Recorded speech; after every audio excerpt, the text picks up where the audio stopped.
Welcome back, ladies and gentlemen, to the Shanghai Super Brand Mall Arena, where we have a packed house here to watch Invictus Gaming taking on JDG. And with RNG moving to Beijing, Invictus Gaming is one of the few teams left that is actually based in Shanghai, so a ton of the fans are here today to support them. So you have kind of like two big organizations left in Shanghai, and it's Edward Gaming and it's Invictus Gaming. You heard when IG took the stage, the crowd going nuts. They are definitely kind of the hometown favorites, if you will, even though JD Gaming are still based for now in Shanghai. But IG are the real representatives. Don't worry, JD Gaming have the boost of their manager every single match for us, and so no matter who the fans are supporting, they'll always have people cheering for them and make sure they can get the crowd rallied to their side. Yeah, and then reminder, by 2020, we will continue to expand outwards into other traveling circuits and other venues. It's not just stopping with these 6 teams yet. It's going to continue to expand, as well as the LPL itself moving to 20 teams. Yeah, more teams, as well as more offline and home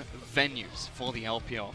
That means that eventually a lot of teams are going to be locked into these conferences, and we won't see these swaps like we saw with Rogue Warriors, as well as Bilibili or TOP, as well as Vici. But let's get straight into Champions League for game number 2. Invictus Gaming already 1-0 up against JDG. And we have back-to-back blue side. So it is decided by teams. Again, it's double round robin, and they get the choice of which side they're going to do. So Invictus Gaming, back-to-back blue side, and sticking with exactly the same bands. Yeah, Graves, Talia, and Aurelia. And what I wanted to mention is that IG were known as kind of the red side rookie team last split. Now, obviously, with the meta and kind of the state that it's in right now, it definitely changes the strategy that you're playing, you know, the counter pick versus the priority pick. But normally, it was the diversity, the versatility of Invictus Gaming's deep champion pools that had them thrive on red side, because you could give them, you could try to pinch them any which way you wanted, but they always had some sort of counter pick because they played everything. Also with the respect to the signature picks from a couple of their players. I mean, the Shy used to see a lot of Jace bans target out against him, and look at this match alone. 3 AD carries being targeted against Jackie. One of the few that could be played in the bottom lane to a good extent is going to be Ezreal or Kog'Maw. I will say that the Lucian could definitely flex towards Rookie. He's had his share of the Lucian, as well as going up into the top lane, but again, IG with that priority pick of the Flex Camille. We saw Ning grab it last time for the jungle, but Duke and Ning can both share this champion. But Zoe does get locked in as the first pick for JDS. Still a very strong mid laner in the current patch. Not just a strong mid laner. I was talking to Raz, and I'm 100% in alignment with him. I think that she is the best blind pickable mid laner in this current meta. And again, this meta is just so volatile. We don't really know how it's going to settle down, but poke champions are incredibly powerful. The games are snowballing so quickly. Everything's ending between 20 and 25 minutes, and Zoe has great objective control around things like monster objectives and structure objectives with her long-range poke and assassination ability. Which we start to see teams fight over more, especially with the changes to Scuttle Crab and the experience in the jungle. Scuttle Crab is incredibly important to fight over early in the match to pick up as much experience as possibly can. JDG lock in Rakan as their support of choice. Vladimir goes over to Invictus Gaming. Now we're actually seeing JD kind of return to some normalcy right now. You have a traditional support, and since he was picked with Zoe, it's not going to be, you know, the Rakan mid lane showing up that we heard some whispers about closer to MSI. And I do want to take a moment to kind of recognize some of the mid-split changes that JD have gone through, namely in their coaching position. Coach Ohm, formerly of Vici Gaming, moved over into Team WE, is now the primary coach for JD Gaming. We saw him, you know, backstage with the players when they were talking on the analyst desk, and you can already kind of see that fingerprint that he's left with the team. A very different draft in game number 1, now going a bit more standard in game number 2, but JD Gaming still growing not just on the field, but behind the scenes, picking up and redefining their coaching staff. And I'm also really curious to see how the teams in the LPL adapt to the meta as we move further into the first few weeks of the LPL, because we already saw the kitchen sink in game number 1. Now going back to a little bit of a normal draft. Zoe, Rakan, Zaya, this seems like something out of week 2 of the LPL last split. I feel we had the everything bagel, and now we're back to like the plain bagel. You know, your standard coffee morning. You got your Zaya, your Rakan, the lovers duo down there, Morgana, Vladimir. Still a lot of flex picks that Invictus Gaming are working with, but otherwise nothing really stepping out as the be-all, end-all of weird. Yeah, but we say that for now. It could be Vladimir going into the bottom lane again, this time for Invictus Gaming, unless they decide to pick up another 8 carry for Jackie Love in the bottom lane. I have a feeling it's going to go up into Duke's hands. Rookie, yes, he can play the Vladimir, but his tendencies are he never really grabbed hold of the champion. It wasn't one of his most played, and it fits a lot better in Duke's MO and play style. Certainly does. The last 2 bans coming out from JDG, they take away Caitlyn. That was a very popular pairing with Morgana towards the end of last split of the LPL. Yasuo still being banned out against Rookie, one of his signature champions. as well as Xin Zhao being taken away by IG. I'm actually really disappointed not to see a Caitlyn. She's kind of cropping up a little bit as you're checking in on the ADC pool and how it's doing on 8-11, but the differences are in the itemization. As Clement was talking about on the analyst desk, the crit items, they've been just smashed. Everything's been rearranged. They're now more expensive. It's harder to fit into those build paths, and so you would think that that would completely kill Caitlyn. But she's kind of like a budget Jhin in a sense, that she's going for the Storm Razors and then the rapid fire cannon and just looking for that one pop. Just in range, boom, headshot, walks away. Well, Jhin is a carry that we thought would be popular with this type of meta, but we haven't seen it just yet. Bear in mind, we've only seen one game so far in the LPL itself. Locking in Olaf is going to be JDG, most likely in the jungle for Clid. And you cover up the patch, and this basically looks like a composition that we would see actually from Invictus Gaming last split. Olaf was one of their preferred favorite jungles, so they have a lot of experience facing it. And right now, JD just have a lot of threat on their mid and bot lane position. The best thing about Olaf in the LPL is his ability to gank the bottom lane. And especially when he's set up with someone like Rakan, there's a lot of kill threat there, which is why you see the immediate respect from Jackie Love. Not only is Ezreal still the strongest ADC that people are gravitating on this patch, but he's also one of the safest. So he sees the Olaf, he sees the Rakan, he says, nah, not today.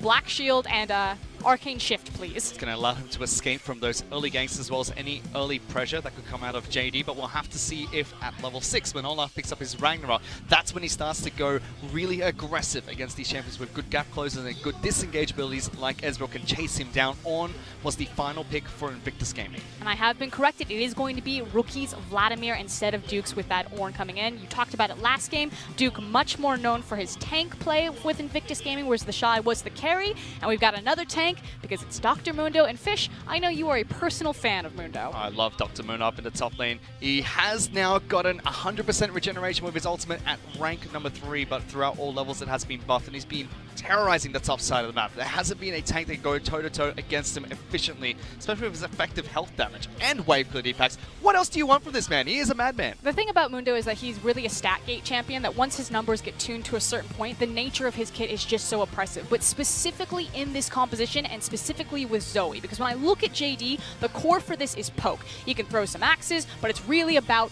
the Zoe poke and throwing the repeated abilities. And the thing about Mundo is that with his kit, he never has to leave Summoner's Rift if he doesn't want to. He can just sit there, he can regen health, he can throw his cleavers, and when you have a champion like Zoe who wants to sit around towers, constantly been throwing things out, she needs that big, meaty tank to stay with her, prolong that engagement, and then slowly chip away these structures. One of the traditional counters against Dr. Mundo was late game scaling AD carries who could chunk out his health throughout a team fight. Going up against an Ezreal, that doesn't seem like something that Invictus Gaming can do, so we'll have to see how Zoom does in the top side of the map. Furthermore, we've got Clement who can break down Dr. Mundo after this match. He is a big Mundo fanatic. Wait, I'm going in. I love Mundo. I was studying him in the Demacia cap. I'm glad that you brought up the Ezreal because I think that is a big part of it. Mundo's never going to be the champion where you're going to blind pick right now in the meta unless they just make his numbers absolutely nuts. But if Kai'Sa and Ezreal are still kind of the go-to ADCs that we've seen from IG with the likes of Lucian and Draven being banned, Mundo is a very viable option and starts to climb up the tier list because they can't itemize very effectively into the Grievous Wounds. No, they can't. And on top of that, Dr. Mundo has historically done well against magic damage, something which both Kai'Sa as well as Ezreal currently build towards with a couple of items, especially with the double-tier Ezreal being made popular at MSI. So I have to keep track of Zoom top side of the map. Duke is going back onto a comfortable champion of Ornn. Shouldn't have the best of matchups in the Dr. Mundo in the top side of the map, but we'll have to see how he fares. He should be much more comfortable on a tank-based champion, though. I mean, hilariously, they're both just going to sit up there. They're an unmovable object versus an unmovable object. They're just going to sit, farm up, buy. It'll be fun. Yeah, no unstoppable force, just unmovable objects on the top side of the map. But let's get on to Summoner's Rift game number 2. Invictus Gaming taking on JDG. The bell will toll for IG. Come on, fans.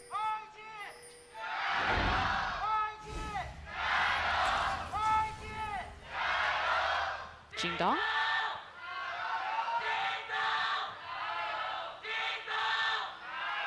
And now TSM.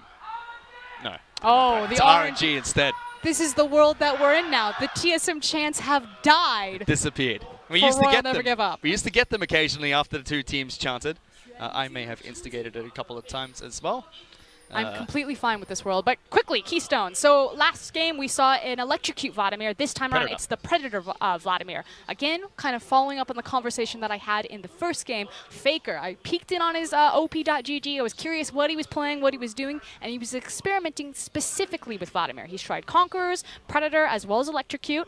He seems to favor more so the Electrocute, and also changing up the itemization. It's no longer just the Reverie Rush, going for more of either the Proto Belt and specifically the Spellbinders. And Electrocute is what we saw from Loken in the last match when he played Vladimir in the bottom lane. So curious to see how Predator's going to go for Rookie. That was starting to become a little bit more popular and seems to make sense, especially now that Shirelles isn't that item that Vladimir's go for. It doesn't give him that big boost of movement speed that he relied on previously. Checking with the bottom lane, Ezreal as well as Morgana going up against the Lovers duo in the bottom lane. Luma as well as Loken should have strong level 1 presence. In fact, going aggressive against Jacula, forcing him to flash away, and he's down below 100 hit points. And take notes, it was because Morgana showed the Dark Soil, so using the W there. So as soon as you knew that Morgana didn't have the black Dark Binding and couldn't stop Mao and Loken, they immediately just sprinted at JackeyLove. So a huge miscommunication between Balon and JackeyLove. I don't know what they expected to happen at the level 1 there, but I'm so happy that Loken and Mao punished them for their arrogance. They're trying to jump in, flash forward. Loken wants to charge underneath this turret, but they botch the execution. They don't get enough damage, and Luma doesn't get the knock-up he needs to take down JackeyLove. He has teleport, should be just fine getting back into this lane. Now hopefully he learns his mistake and he's not so careless in lane phase again. Hate it when professional players get away from that. I'm glad that Loken and Mao punished that. But it's going to be 2 summoner spells traded for 3. Loken still has his teleport available, and JackeyLove will be stuck underneath this turret for a while, but he doesn't lose too much from his early game mistakes. No, and it's just opening up again the jungle. Last time JD were in this position where they lost control of their side lanes, suddenly their jungle was getting invaded, Ning was blitzing into Klid's face at every single opportunity, and yeah, Klid's on the top side of the map clearing his Krugs right now, but it's a much better game already that Xayah and Rakan already have that control of the bot lane, and it should continue. We can check in with Vladimir's other runes he's been picked up here. I'm going to butcher the name, but I believe it's Nimbus Cloak, the new sorcery rune that he's picked up. When he uses his ultimate, he gets a burst of movement speed. That's going to help out with not being able to pick up Shirelles anymore.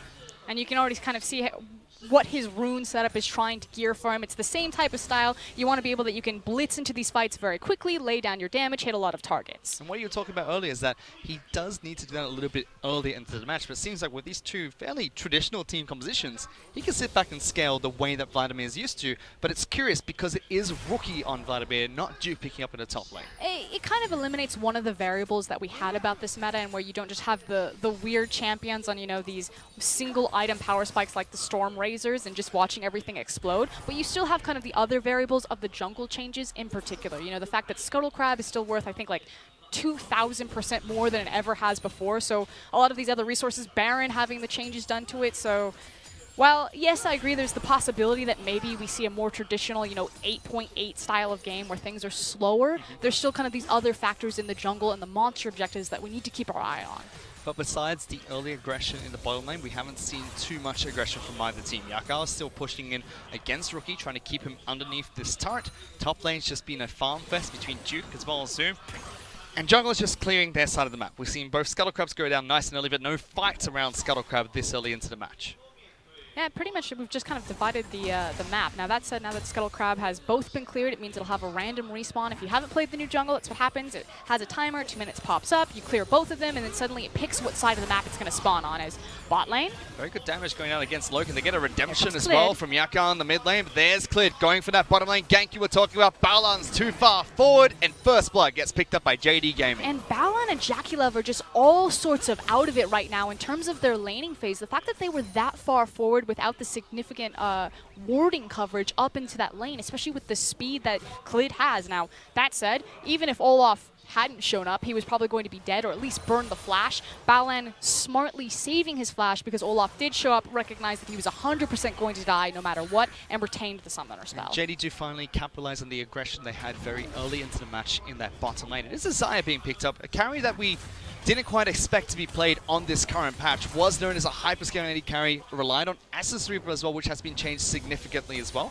I think it's also not just the itemization changes and how that impacts Saya, but also the idea that she's still very lane dominant, especially in tandem with Rakan. So I think JD Gaming, again, they went backstage, they recognized what happened in game number 1. We lost control of our side lanes. You know, we couldn't compete in this lane kingdom that Invictus Gaming liked to play, so let's just fix it. Let's just go back to the bread and butter, lovers duo. We've got the push advantage because of the combined steroids between these champions. There's no way we'll lose control of the wave. And they immediately punished level 1 and then punished again. And this is just not a look that we usually see from JackeyLove and Baolan. They're not considered the strongest bot lane in the LPL, but they usually don't get kicked around by Loken. From time to time, they are a little bit hyper-aggressive. You're right, that's normally against the likes of someone like Uzi, not so much Loken, but Loken on this champion, it is a scaling champion. It's something that Loken was known for in JD's late run into playoffs. We'll have to keep track to see what he can do. For now, he does have a good item advantage. BF Sword being picked up against just the tier of JackeyLove. No Sheen being completed by Ezreal just yet either. Again, you're just being so careful with your word choice. That is a massive item disadvantage to JackeyLove.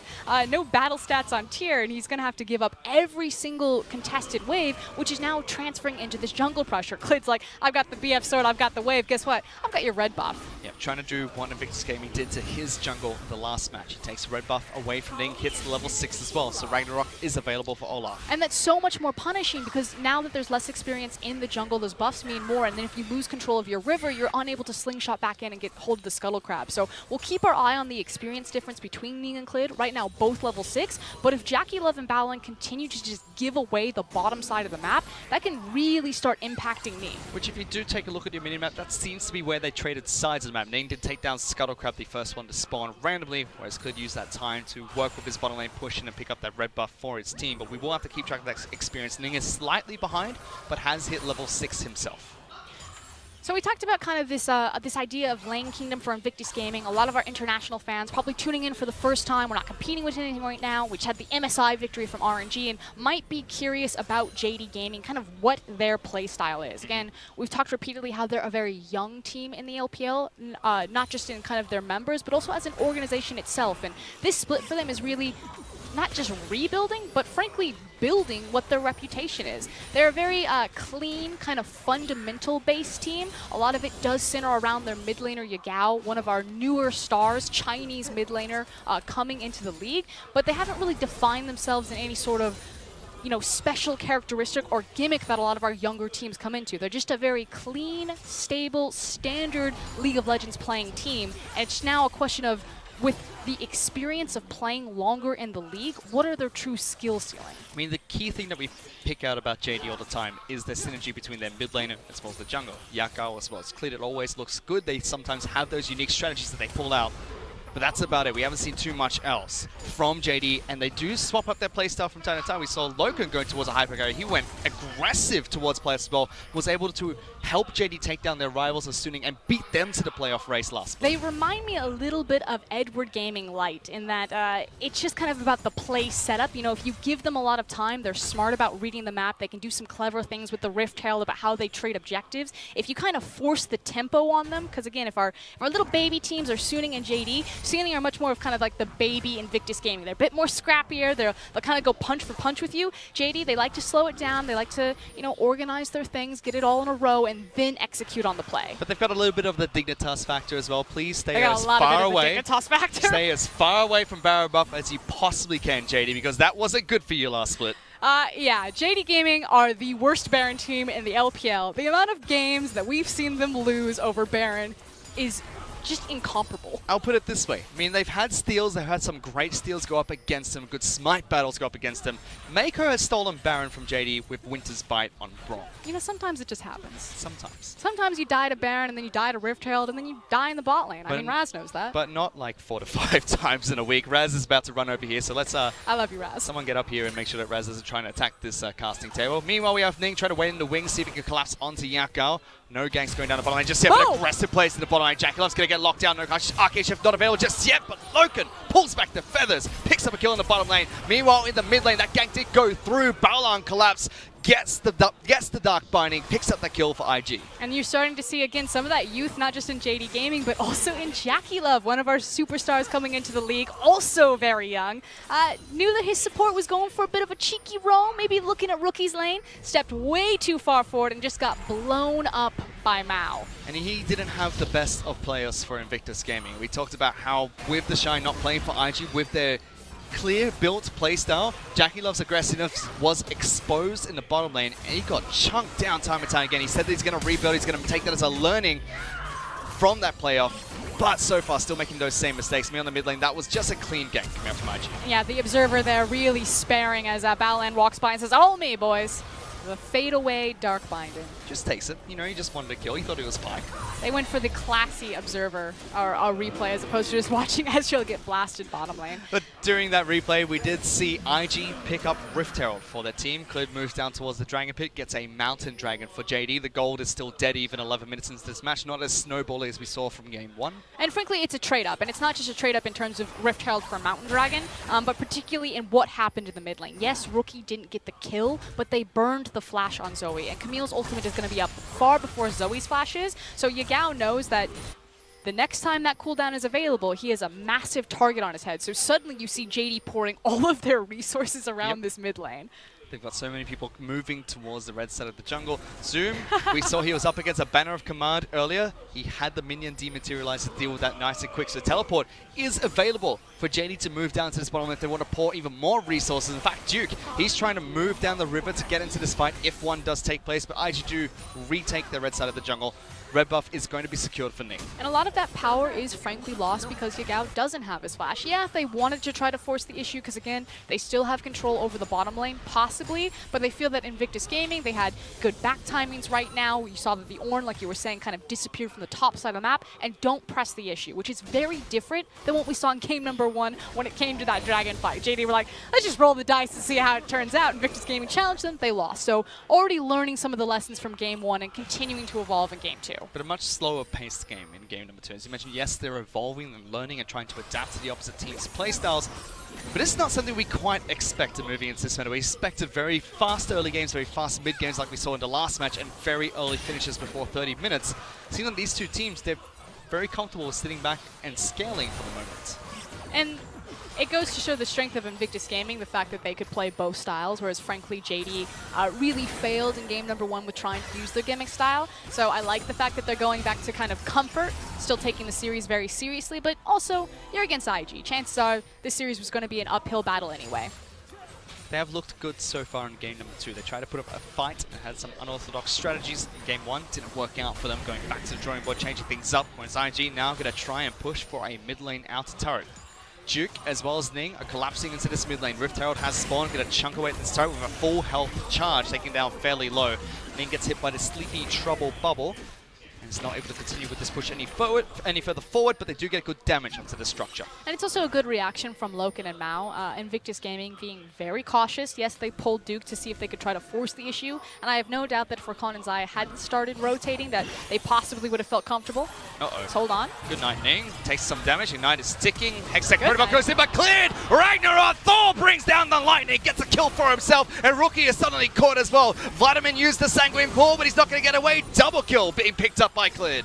And JD Gaming just kind of setting the trap and letting Invictus Gaming walk face first into it. So very aggro, especially when they didn't have their ADC. And suddenly they're running it back mid. He thought it was nap time, but now it's time for the call of the Ornn. Horn goes in, picks up a kill for himself, but Zoom is a madman, jumps back in underneath the turret, going back once again to lock down Baolan, but JD gonna trade 1-for-1. Everyone needs to calm down a little bit. Ultimately, JD are going to be the big victors here because they break the mid lane tower at 14 minutes in the game before any other structure has gone down. It gives them so much control over the map naturally because mid lane is the primary pivot point, but more importantly, it's a Zoe that's now unlocked. That you have that huge pivot point in the mid lane with a champion that has long range poke, assassination, and choke point CC control with her Drowsy Bubble. And on top of that, gives them a 2,000 gold lead over Invictus Gaming, which is a nice lead to have 15 minutes into this match. It's going to help them with some of their item breakpoints. Zoom's still going to be looking for his first completed item. Klid's picking up those support-based items that we saw from Olaf from last season. Aegis, it's going to be the second item that he picks up here. Luden's already complete for Zoe. And Loken building towards the Essence Reaver. Already completed here. This is the changed Essence Reaver on patch 8.11. Still doesn't feel as good on Xayah as it does someone like Lucian. I'm sure everyone's seen Lucian running around their solo queue games just doing massive amounts of rotation damage because of how Essence Reaver allows him to work off of his calling and then immediately go through all of his abilities a bazillion times.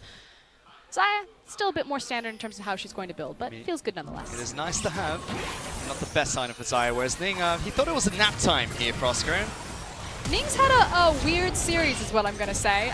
That's, I believe, the third time that he's just kind of taken an engagement where I don't know if he thought he was going to do a lot more damage or he just expected the opponent to watch him, but he's kind of gone face first into certain death a few too many times than we expect for a jungler of the caliber of Ning.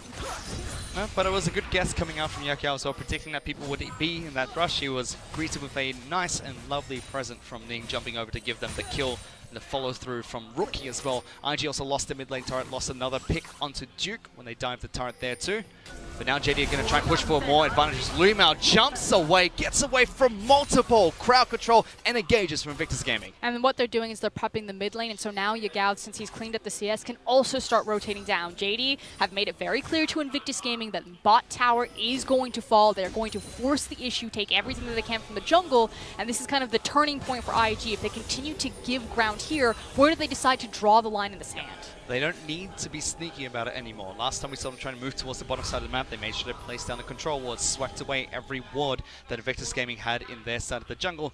Now with this goal lead and with a 3-1-1 Ola, they're just brute forcing their way towards these objectives, but not brute forcing to take them down just yet. But it's still the control. The fact of the matter is that the dragon is spawning in 6 seconds, and it's an ocean dragon. So you have to think if maybe this was Infernal, something that the LPL tends to fight over a little bit more, that maybe they would have been a bit more ham-fisted, or excuse me, Invictus Gaming would have been a bit more ham-fisted about kind of, you know, standing their ground. But seeing that it's an ocean, they just kind of give it away and say, no, we will live to fight another day. But they don't have to. They don't even have to fight for that bottom lane outer turret. Yes, they could have gone for a dive, try and pick up a team fight with that objective, but they take the less risky play and just let the bottom lane push it down naturally. They get an Ocean Dragon for themselves. They're now 2-5 on the scoreboard in favor of JD Gaming, and they've got a 3,000 gold advantage. It's because Invictus Gaming understand that they don't want to sink themselves before they actually have the opportunity or the win condition to fight. And a lot of it is on Jackie Love on your screen right here. You know, frankly, he fumbled the level 1 massively. Him and Baolan are very responsible for IG continuing to kind of sack these objectives because you're waiting on the breakpoints from Ezreal. He's got his Muramana, he needs to have it stacked, and he's only been just sitting on the Sheen. Once he has those items, then Invictus Gaming are going to come back alive. And until then, what can JD take away from IG to try to race in front of them? I'm also curious to see which Sheen item Jackie Love is going to build towards, because you can go towards Iceborne Gauntlet or the Trinity Force. In this case, up against an Olaf as well as a Mundo, two champions going to chase you down no matter what. Might be more effective to go towards the Trinity Force, but we'll have to see what he builds towards later on. IG still trying to set up for a pick against Yakao in that mid lane brush, but Yakao playing it very patiently. Every single time checking the rush, making sure no one's there before he pushes out this wave deeper into IG's territory. He's just the primary point of control, and it's about how Mao and Klid are moving around Yagao. He's making sure that the wave is constantly pushed, that he's scouting for vision with his bubbles, and allowing Klid to move in deeper and try to press the vision forward. You can see that they've got a great neutral line of vision controlling both the bottom side and top side of River, but you can see Rakan and Klid, they keep stepping into IG's jungle, and they're like, can we go yet? We want to place these deep wards. We want to start getting behind this top tier tower and force more of these objectives down while Jackie Love is still between item breakpoints. And JD are trying to abuse that fact right now, moving more members towards top side of the map, allowing Zoom to take down a turret for himself. Gold has been buffed for individual structures, not going to be as dominant globally, but Zoom will pick up 350 gold for himself. And that's every single outer turret being broken down by JDG. Where do we see them attack next? Because this is normally where a lot of the newer teams in the LPL historically have faltered. JD, not so much a newer team anymore, but they have to choose an objective to attack next. And it's are JD going to die on the same cross that they die every single time because it's the Baron. Baron changes have gone through. They've got control of the area as long as they play their waves correctly, have Invictus Gaming forced in, and still have the item breakpoints or the item advantages over IG. Maybe they can start to set up and try to find picks around this. But Yagao needs to be the guy in the area. And when JD have fumbled this objective before, it's because with their Zoe compositions, they didn't have Yagao playing around the Baron pit, looking to make those cheeky picks over walls. If they can make those picks later on against Invictus Gaming, it should allow them to set up for that Baron. But again, if history repeats itself, it's not going to look good for them. IG are still trying to maintain as much control around the objective as they possibly can. JD have moved their top laner down into the bottom lane, so Zoom will continue split pushing against this. Rookie is trying to see if he can go for a flank. Yeah, he wants to fight because they know that they have a numbers advantage in this area. Here they go. On hits Loken with the horn, but uses the ultimate nice and early. Lumao even jumping away. JD play it incredibly safe. But you can tell how desperate Invictus Gaming are. They understand what they want. They pinged the Baron multiple times. They know that this is the objective that JD are trying to move into, but JD have learned from their spring mistakes. They didn't force the matter. They disengaged from a key ultimate in the Ornn ultimate. They made sure that Zoom has the wave press forward. It's Rookie who has to answer him. And now they just continue to play this Baron dance. And it's no longer, you know, like the Harlem Shake where you just don't want to see it anymore. It's much more a controlled waltz or tango. This is a much better kind of Baron setup or wave control from JD than we've ever seen before. And JD already had a 4,000 gold lead before they made the decision to disengage, back away from IG who are trying to force a fight. Now Dr. Mundo's been able to get good chip damage onto that bottom lane inner turret. There was a banner command being used by Clear to help with that push, and that could fall down if IG tried to devote Duke into a different lane. But time's up, Fish, because the Trinity Force has been completed. Jaculov now has his 2 items, and so Invictus Gaming are just going to get more brazen and more confident with the ability to make these engages. That's the Reaver Rapid Fire Cannon, not the biggest of spikes for Xayah anymore. We'll be looking towards an Infinity Edge shortly. Ning going to try and go for the engage, trying to lock down. Yakal takes a lot of damage, forced to use the Zhonya's. Yakal needs to try and disengage from this fight. The rest of JDG are trying to get into the fight as well. Loka going to join with his own teleport. Zoom now leading the charge. Rookie incredibly low. Logan trying to lead up this charge, but can't find access. Flashes over the pin. Gets stopped by Rookie. Zoom gets that kill. IG 4 members now trying to disengage. Jackie Love, Arcane shifting away from Deja. Backing off. Zoom still chasing through. He's an absolute madman at the moment. Yakal wants to put Ning to sleep. It's left, right. Good night time for Ning. Yakal gets the execution. 2 picks for JDG. And they did that in a 4v5. Look at where Olaf is on your map. He was sitting in base practically the entire fight, is now walking full health, stacked up, ready for this Baron. And JD, they understood what happened in spring. They have capitalized and fixed their Baron mistakes, and they shut out Invictus Gaming around this Baron pit and take it.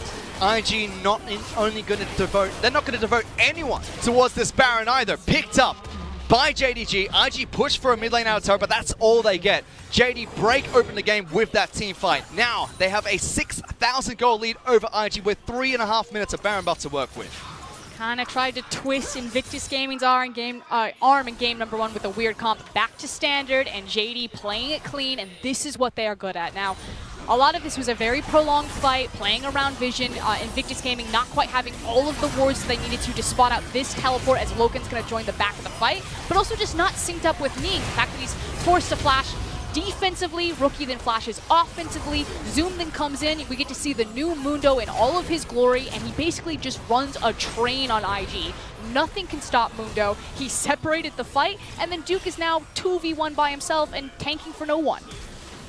Even Logan flashing aggressively over the Lord to pick It's up the such kill a mess of a fight. Messy fight, but JD play it to perfection the best they could. Picking up a Baron buff on the back of that as well, now pushing for mid lane inner turret. The frank matter of it is that JD are not the strongest team fighters in the LPL, but frankly, neither are Invictus Gaming. One of the biggest criticisms that we had for IG is comparatively to the other LPL teams, and we are the team fighting region, IG have always been weak in this regard, and you can see it right there. The preparation, the execution, the setup, that even a team like JD, who are also weak in team fighting, were able to exploit. And we compared JD to the likes of EDG earlier in the sense that they like to set up, but EDG set up so they can go for a big team fight. JD, they're more of, let's set up so we can go for a skirmish or a pick maybe, and then take objectives from that, which is what they tried to do there. Did turn into a team fight, they had the gold lead to deal with that.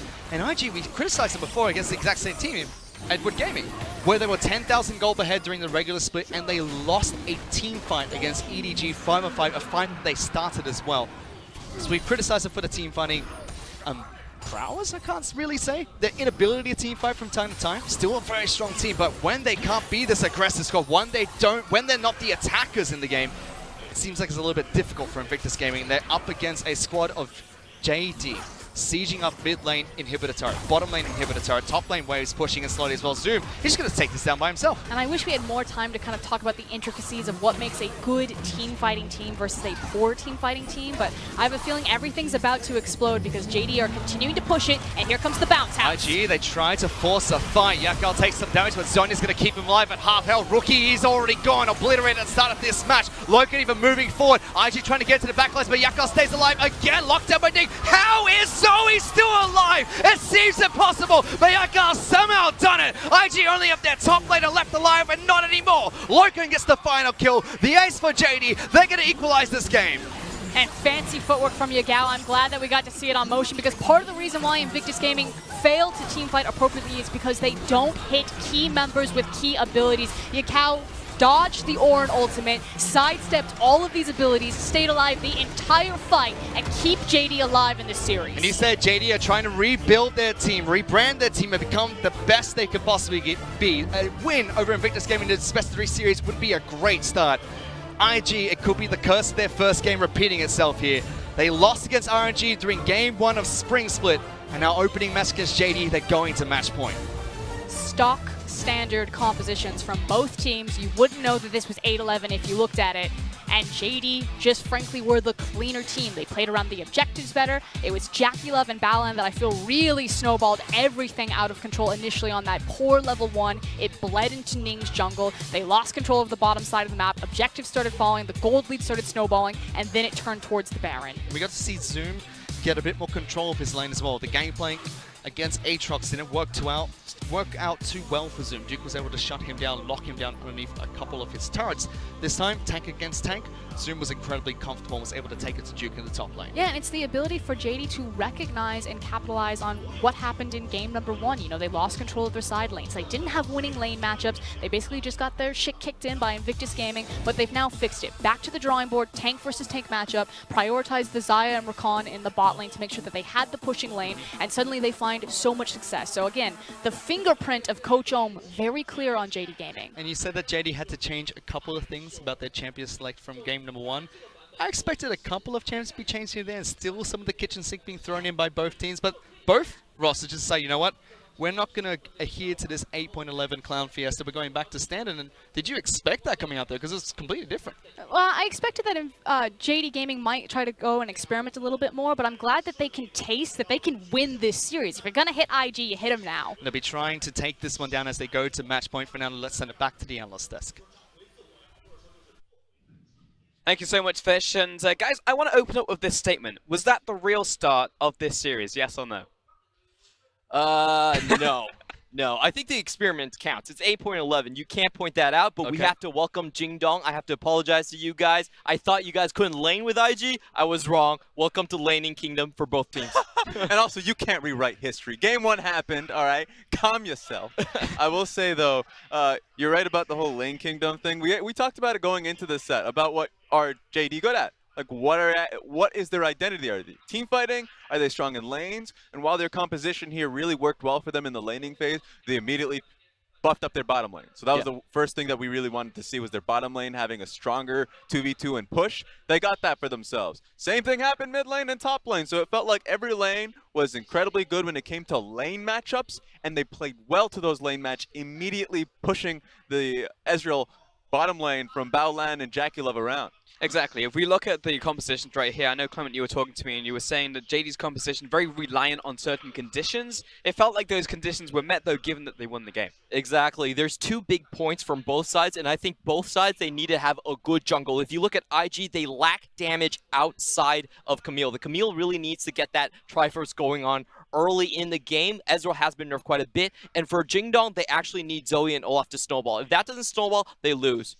I would say just from the JD perspective, because I know that Frostgren came into the game and she mentioned something that was really important, which is how Mundo played out this later portions of the game, right? Mundo works very well because while there's a lot of poke coming on the side, or at least consistent damage coming inside of Invictus Gaming, he is great for pushing forward, allowing space for the mage, specifically the poke damage from Zoe, to kind of roam through and do quite well for herself. So it was nice to see. I mentioned the laning phase presence coming out of JD, but their team fighting, or at least how it revolved around Mundo just walking in, was really nice to see, and it worked out well for them. So where was this game won or lost? Because we're talking about the laning phase, but you're absolutely right. When I was looking at those fights, when we saw that massive Baron fight as well, it definitely seemed like JD just had the upper hand, regardless of it. Even though they had the advantage, regardless of that, it felt like even if they were on even footing, we still would have had the same result. Yeah, immediately I will say that where it started was from the invades coming through from Clid, the ganks coming through from Clid, because for me, spotlight's on Clid.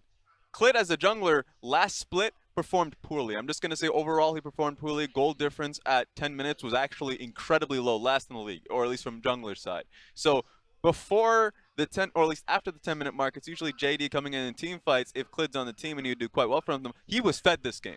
Early on, he had so many kills to his name, so much gold value to his name. So gank bottom lane and a skirmish in the mid lane where he was accruing a lot of kills for himself. He was the primary focus, and he was able to at least push the lead and push it into a snowball. That's the deal breaker in this meta. If you have control of the mid jungle, there's so little that the enemy team can actually do. They will bleed out in terms of experience and gold, and that just helped Jingdong snowball all the way. The secondary player I would mention would have been Ruma for that bot lane win like Frost was talking about. And the special thing he actually did was he actually leveled E on level 1, and he did that with fleet footwork so they could move ahead and surprise Jackie Love. Going for the Tormented Soil is actually standard for the Morgana, but Jackie Love was caught off surprise. He hadn't seen that cheese coming from Luma. 100%. Well played by the bottom lane, and as you were saying, lane kingdom from every lane individually. And before we get straight too far away from the mid lane, it will be Yagao actually taking our MVP for this one as well, actually getting the advantage in the mid lane. And you know, we were actually saying this before this series as well, that you have to be looking towards the mid laners. Rookie obviously going to be a major part of the team for Invictus Gaming, as is Bashai. They're playing without one of those members today, but Yagao equally as important for JD. Yeah, in those team fights were incredible from Yagao. We saw the Zhonya's coming through because he was the primary focus from Invictus Gaming, and he was constantly saving himself, and the team was helping him out. I'd say blue side jungle, 22 minutes into the game.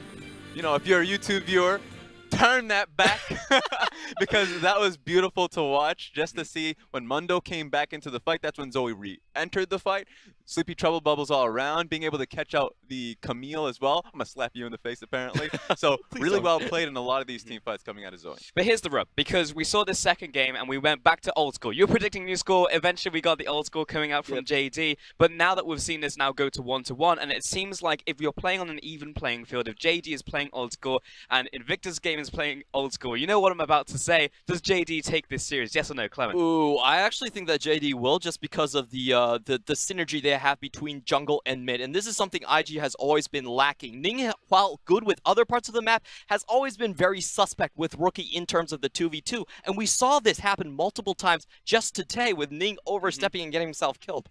And for me, it comes to the pick ban. A lot of it came down to the fact that this time around, JD had lane priority, and they were making use of it. And the Zoe came through, and I know Zoe is a pick that you would want to see what counter pick we see from it. Yasuo's been getting banned repeatedly, so I want to see if Invictus Gaming decide to ban out the Zoe or find another counter pick that isn't the Yasuo. So given that JD have the advantage in pick and bans, you think they'll take it?